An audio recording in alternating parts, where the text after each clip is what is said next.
Chegado o verão, milhões de pessoas vão à praia em Portugal. Há uma história para contar sobre estas multidões que inclinam o país em direção ao mar. Não foi sempre assim e, sobretudo, não foi sempre de biquíni ou de calções. Estar bronzeado, aliás, tinha mais que ver com trabalhar ao ar livre, nas obras ou na agricultura, e não com status de quem podia frequentar boas praias o verão inteiro. Na revista do Expresso, Ana Sarumanho conta-nos como ganhamos o hábito de ir à praia em Portugal. Quando eu morrer, voltarei para buscar os instantes que não vivi junto do mar.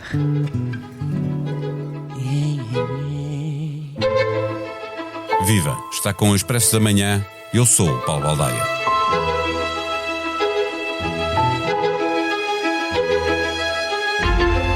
O poema no som de abertura é de Sofia de Mel Breiner e continuava: de todos os cantos do mundo, amo com um amor mais forte e mais profundo aquela praia extasiada e nua onde me uni ao mar, ao vento e à lua. A praia, na vida dos poetas, é a praia que, no fundo, deixa marcas na vida do comum dos mortais.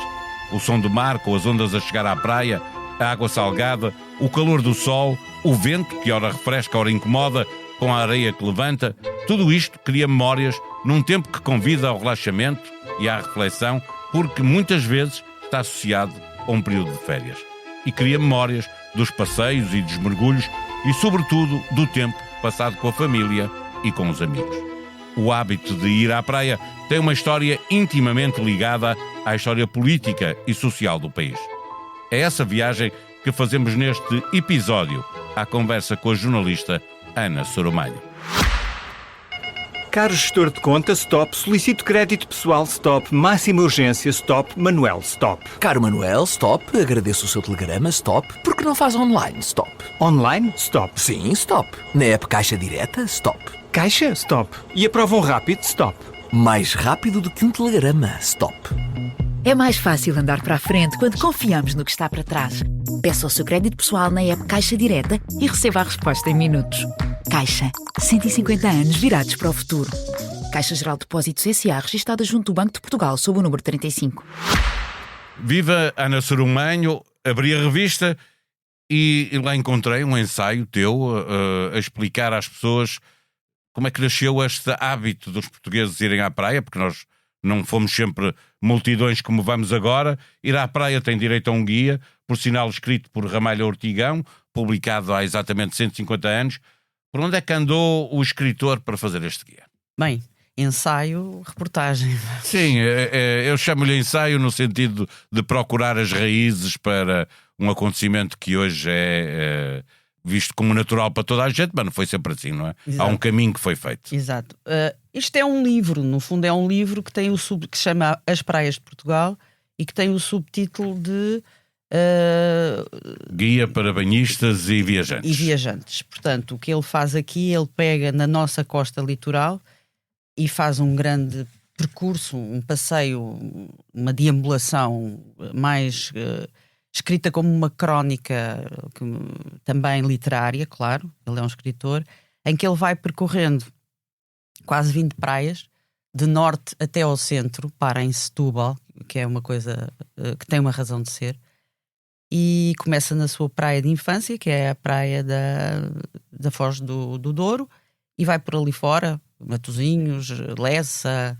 Encontra ali Nazaré. Praias da zona de Gaia e depois vem também para o centro, para a Nazaré, e acaba nas praias de Lisboa, Cascais e Setúbal. Depois vai à Póvoa do Varzim, vai à Granja, vai a Pedroços, Cascais, Setúbal, vai por ali fora. E o que ele faz é uma mistura de coisas. Ele conta como é que era a vida no litoral, a vida local no litoral, portanto as praias, nem era ainda praia, era a beira-mar, não é?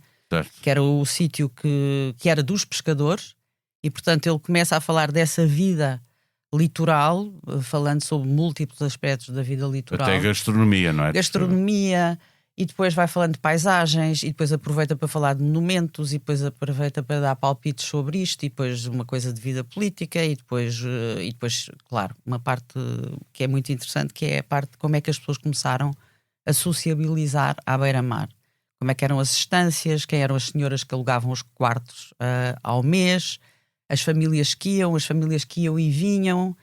Por exemplo, as que estavam mais próximas da praia, das praias do litoral, iam e vinham, e o interior é que ficava, instalava-se. Instalava-se, porque depois isto também tem muito a ver com o advento do comboio e das linhas, da linha de ferro, que começavam a poder largar as pessoas nessas estações que ainda hoje existem.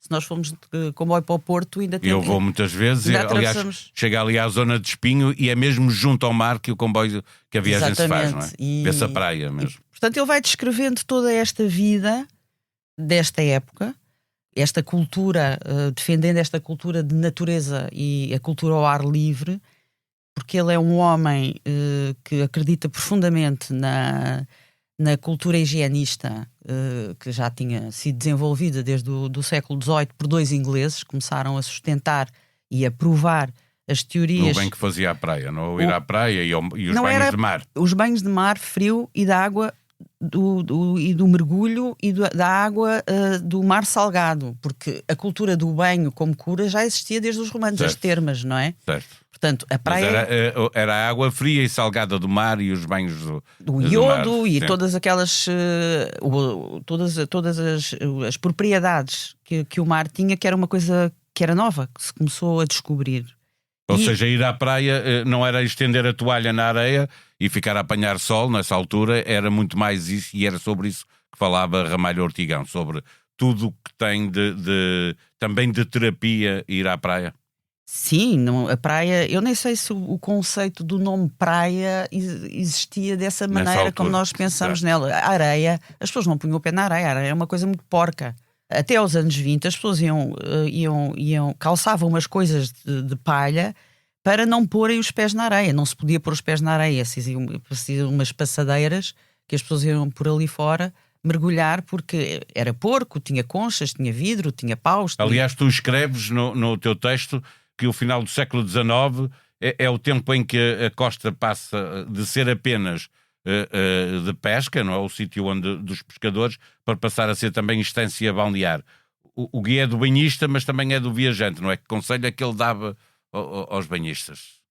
Ele diz coisas super cómicas para nós hoje. Eu gosto particularmente daquela passagem que eu cito, que ele passa em frente à praia Sim. da Torre e explica que é animadíssimo, e portanto nós imaginamos, porque também vemos fotografias da época, gente na praia, porque aquilo era uma novidade, não é? Era o princípio de uma moda também, e portanto as pessoas queriam ir à praia. E ele descreve as barracas brancas, pontiagudas, que pareciam um acampamento de ópera cómica, não é? Isso. Nós estamos a visualizar. E depois, junto à água, barracões de madeira embandeirados ostentam as suas varandas cobertas com toldos recortados, debaixo dos quais se ondeiam véus e se agitam os leques das senhoras. E pronto, as senhoras está tudo ali sentado, e de repente quem quer ir a banhos sai numa lancha, Vai mais longe. com as indumentárias, mergulha e volta, e tem que secar numas barraquinhas muito rapidamente, porque aquilo fica tudo muito frio, não é? Para se voltarem a vestir. Era todo um programa. Ir à praia era todo um programa complexo. Nós hoje, se pensarmos como é que eles tomavam banho, era preciso uma paciência. Exato. Até porque no caso das mulheres, estavas a dizer que elas chegou a haver umas barraquinhas onde elas entravam, não era? Para ir ao mar. No princípio era assim, até porque os primeiros banhos, os primeiros defensores do banho do mar são ingleses, e portanto no século XVIII há toda o desenvolvimento e a sustentação desta cultura, que é uma cultura que faz todo o sentido, porque com a Revolução Industrial e com a vida nas cidades insalubres, a falta de higiene, as doenças todas, as pessoas começavam epidemias, uma série de coisas. Portanto, isto é uma contracorrente defendendo a natureza e a vida na natureza contra essa vida insalubre, urbana, tóxica das máquinas. E o que é engraçado é que as primeiras regras de banho, porque nem existia legislação sobre o corpo, porque o corpo nunca se tinha despido, não é? E o corpo tem que se despir. Pelos vistos não se vai despir. Pelo contrário, vai-se vestir. Vestir, já lá vamos a essas regras que são importantes. Porque... Mas estavas a falar das barraquinhas, e isso é uma coisa muito curiosa, porque eu própria fiquei muito surpreendida, que chamavam-se as máquinas de banho, que eram uma espécie de umas barracas De madeira, não é? de madeira que estavam alinhadas ao pé da água, à beira-mar, em águas mais paradas, não eram grandes ondas. As senhoras entravam, tinha uma porta que se entravam, deviam ter uma empregada que as ajudasse a despir E a vestir indumentária para ir ao banho. indumentária de ir ao banho. Depois havia um homem ou até um cavalo que largava, puxava e ia para uma zona mais funda. Havia uma portinhola do outro lado onde a senhora se mergulhava, ajudada, porque as pessoas não sabiam nadar e também tinham tanta roupa. Aliás, uma das descrições é tão incrível que é, para as saias não flutuarem, elas já levavam uma espécie de uns calções compridos e umas saias e uns saiotes, e ainda tinham que pôr umas rolhas ou umas coisas de... Uns pesos para as saias para não não levantar, flutuarem, não levantarem, mas também ninguém estava a assistir ao banho, portanto era uma coisa muito maluca. Só mesmo a vitória. Olhando, nós estamos a olhar para este tempo que já lá vão 150 anos, não é?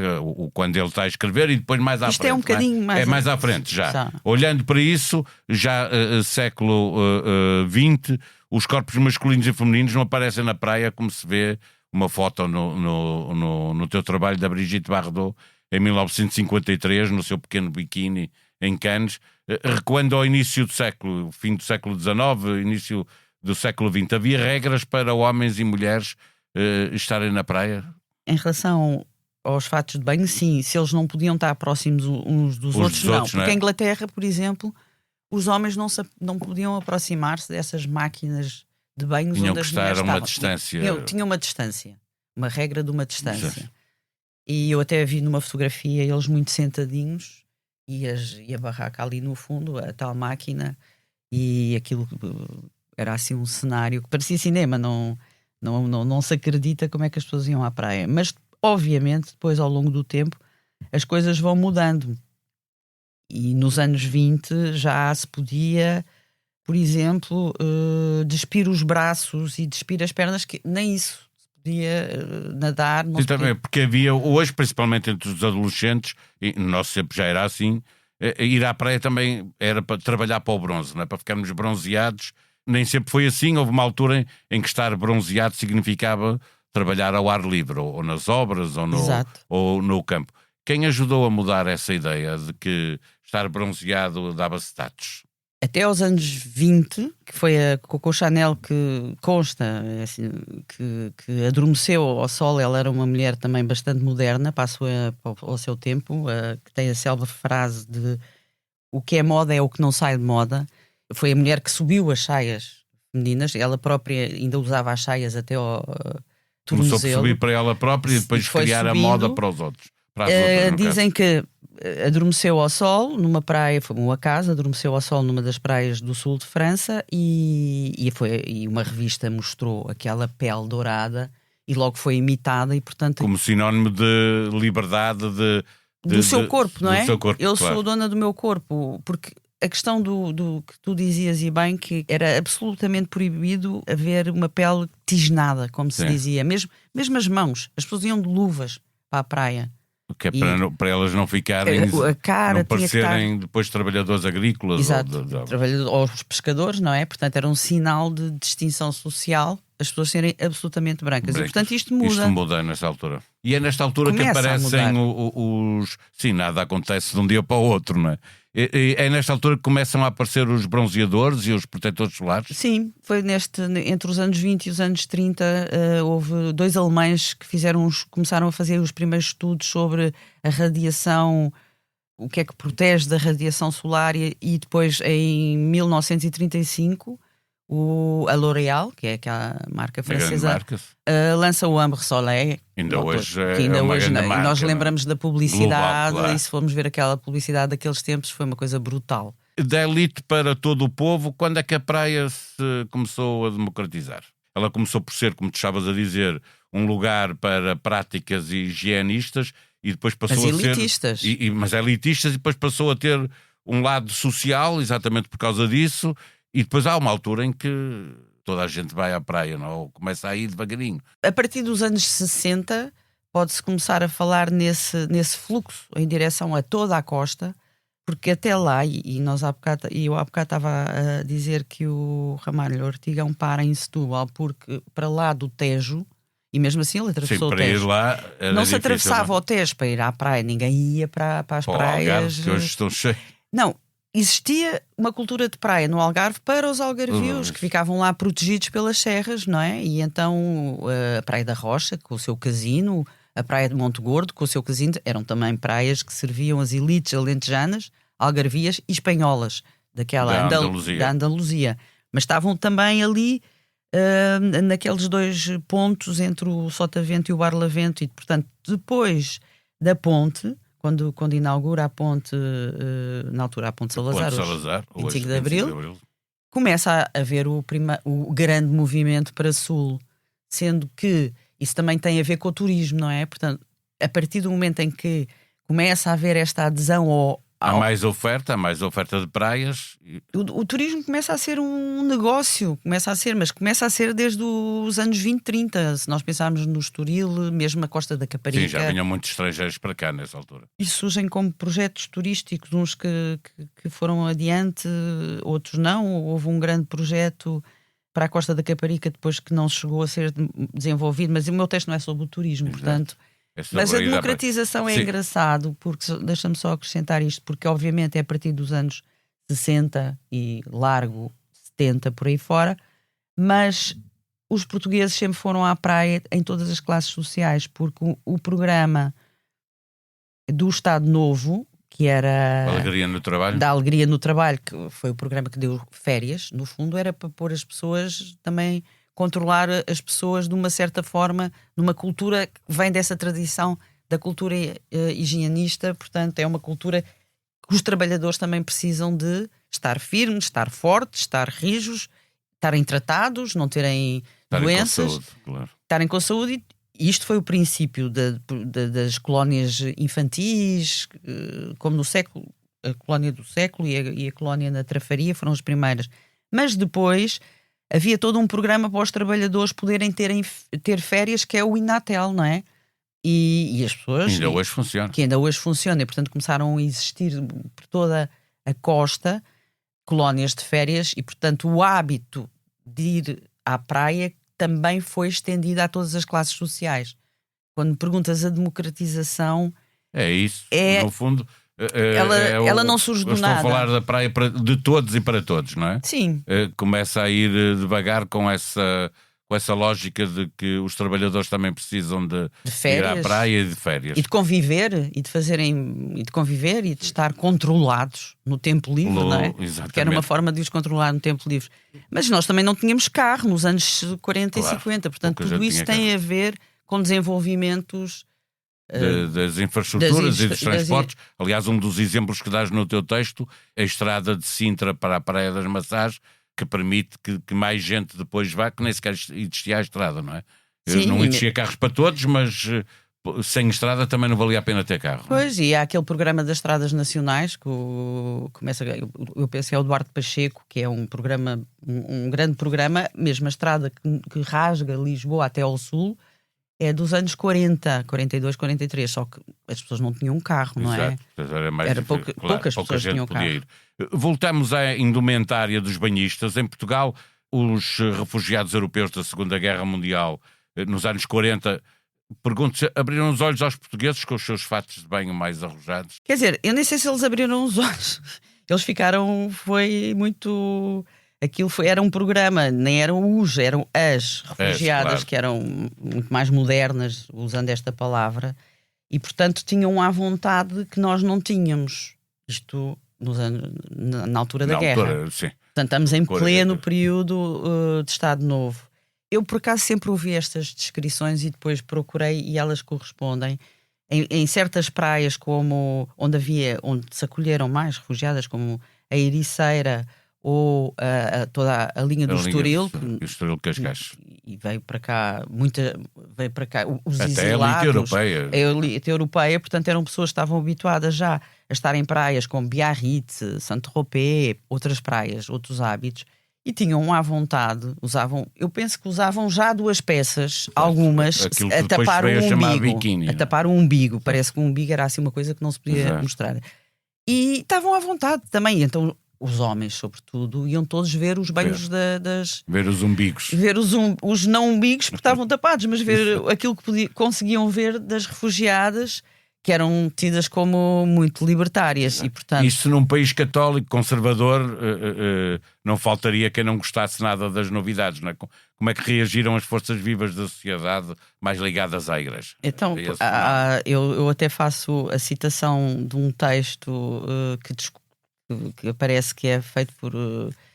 Não é por ninguém do movimento nacional feminino, que isso é mais tarde, mas é pela Mocidade Portuguesa, em que alguém chega à praia da Figueira da Foz e descreve com aquela como azul, e de repente tem um desgosto que não percebe onde é que estão as estrangeiras. Pena é como é que as portuguesas confundem-se com as estrangeiras, os fatos de banho, os modos de estar na praia, a indumentária. E no ano seguinte há um despacho.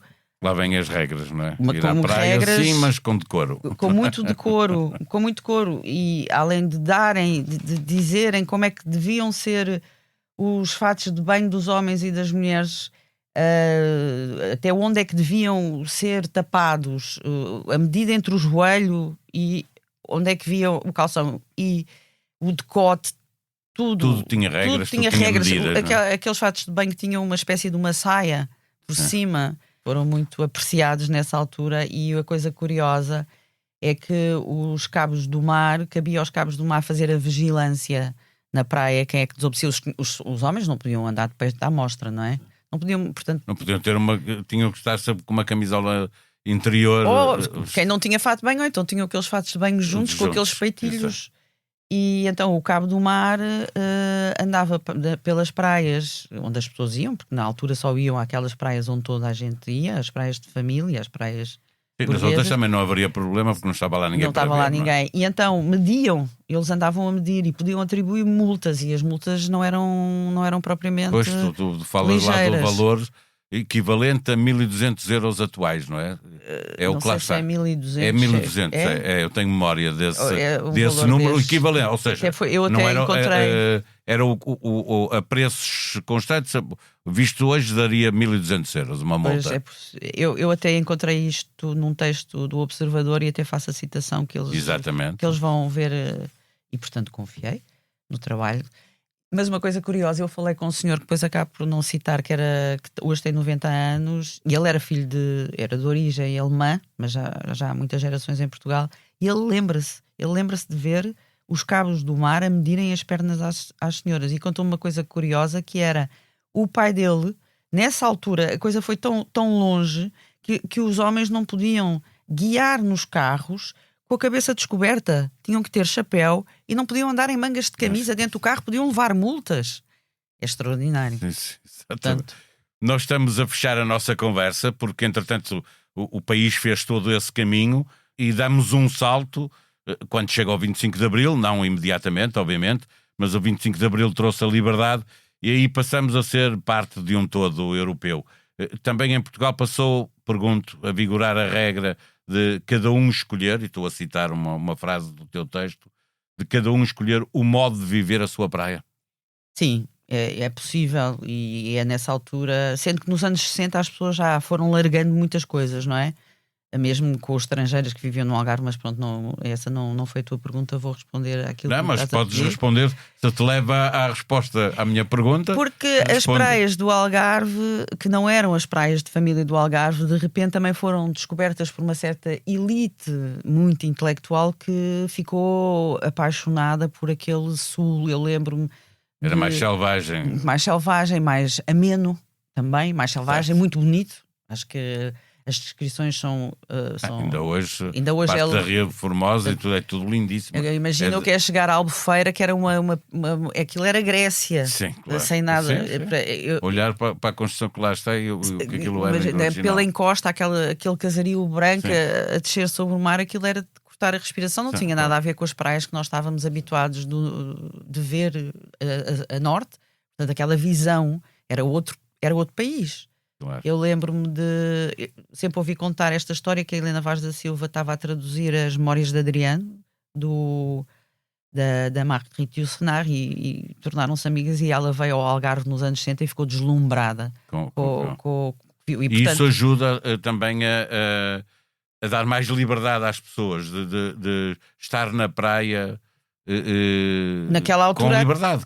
Naquela como altura, lhes nos apetece. anos 60, era ser contra o regime, era estar na praia também como lhes apetecia, e não Claro. estar naquelas regras que foram. Mas pronto, depois, mais tarde, respondendo àquilo que tu perguntas sobre cada um pode estar na praia como quer e como escolhe, cada um escolhe a sua praia, e ao longo, depois dos anos 90 até hoje, foram-se conquistando cada vez mais praias, cada vez mais litoral. As pessoas foram-se afastando das praias cheias e procurando praias mais vazias.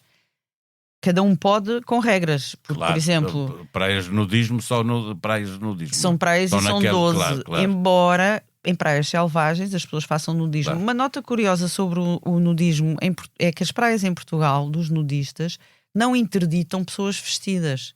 Mas nos outros países, sim. Em Espanha, por exemplo, numa praia de nudistas, Só podem estar nudistas. só podem estar nudistas. Cá E podem ser expulsos pessoas de t-shirts e calções. Não entram. E, por exemplo, no Brasil, parece que é tudo, as pessoas andam nuas quase no carnaval, é proibido fazer monokini. Sim. Aqui não há regra para o monokini. Hoje em dia Sim. faz-se menos. Sim, já houve uma altura em que se fazia muito e depois deixou de se fazer. Eu acho que, exatamente, logo a seguir, ao 25 de Abril, nos anos 70, 80, Sim, era era uma uma forma afirmação de de afirmação de liberdade. E hoje em dia as pessoas fazem pouco monokini. Mas as praias continuam a ser as praias de família, as mesmas que o Ramalho Ortigão descreve nas suas praias de Portugal.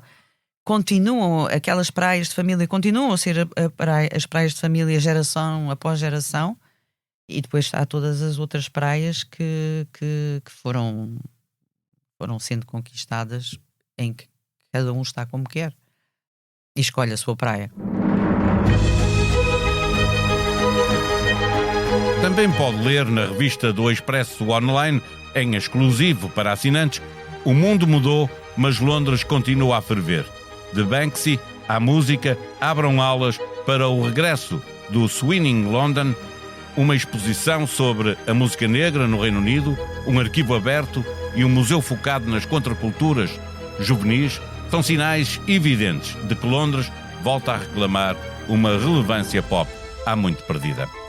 Os portugueses beberam cerca de 630 milhões de litros de cerveja em 2024, mas a Europa foi muito além disso. Numa estação em que sabe sempre bem uma fresquinha, os brindes ficam por fazer quando a diversão passa a vício. A sonoplastia deste episódio foi de Gustavo Carvalho. Nós vamos voltar amanhã. Até lá, tenham um bom dia.